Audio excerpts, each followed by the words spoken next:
sidii labadii nin ee xadiiska nebigu noogu sheegay fi sunan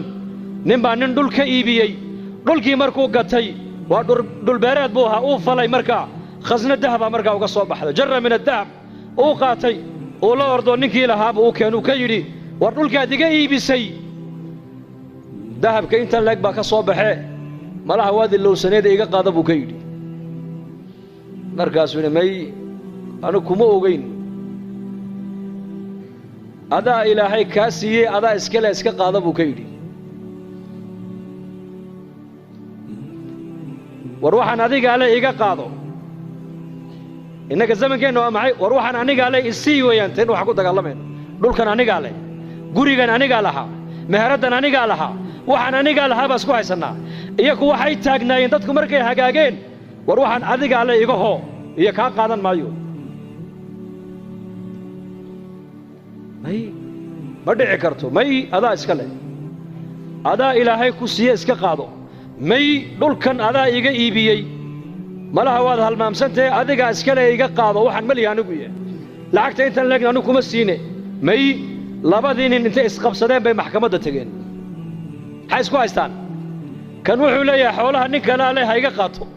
kanna wuxuu leeyahay war malihiye isagaa ilaahay siiyey ha iska qaato qaadigii markaa qaadi fiican buu ahaa qudaada zamankan laga yaaba inay odhan lahaayeen xoolaha dawladda ale iska keena qaar baa iska fiican way jiraan laakiin kuwada waxa iska jira dawladda u shaqeeya moogta xoolaha dawladda iska keena halka ka baxay ninkuna ma odhan wuxuu yidhi adu maxaa leedahay ubad wiil adiguna gabadh labadaa isku guuriya labadaana xoolaha siiya buu yidhi islaaxu waa cajiib halkaa hadday islaaxdo waa cajiib halkaa hadday xumaato laakiin dhegayso qisad kale saddex nin baa nebi ciise raacday calayhi salaam siday ula socdeen ayay yimaadeen meel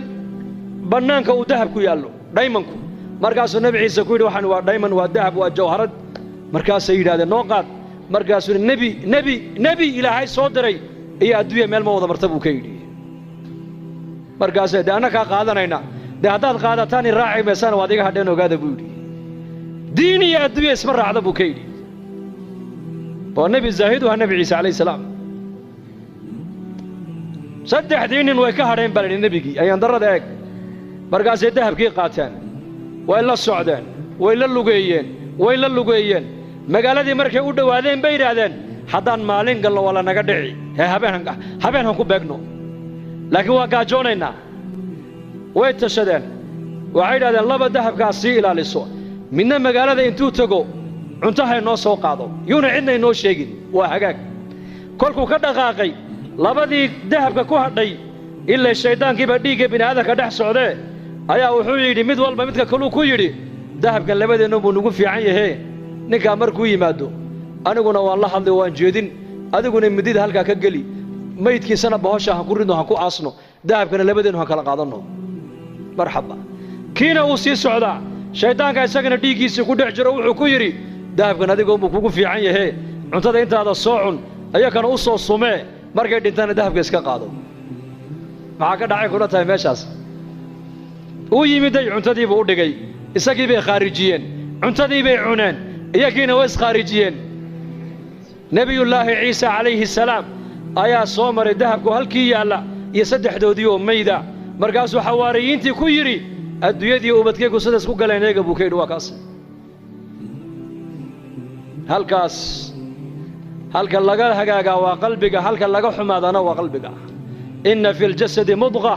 idaa salaxat salaxa aljasadu kulluhu wa idaa fasadat fasada aljasadu kulluhu alaa wa hiya alqalbi buu nebigu yidhi calayhi salaatu wassalaam waryaada buu nebi maxamed uu ina leeyahay dhegay jidhka bini aadanka waslad baa ku jirta hadday hagaagto jidhkao dhan baa hagaagi hadday baanaatana jidhkao dhan baa baanaanoo xumaan taasina waa qalbiga buu rasuulku yidhi qalbigana wax kale ma hagaajiyaan qalbiga lacag ma hagaajiso qalbiga waxa keliya hagaajiya waa markay degto ilaahay macrifadiisu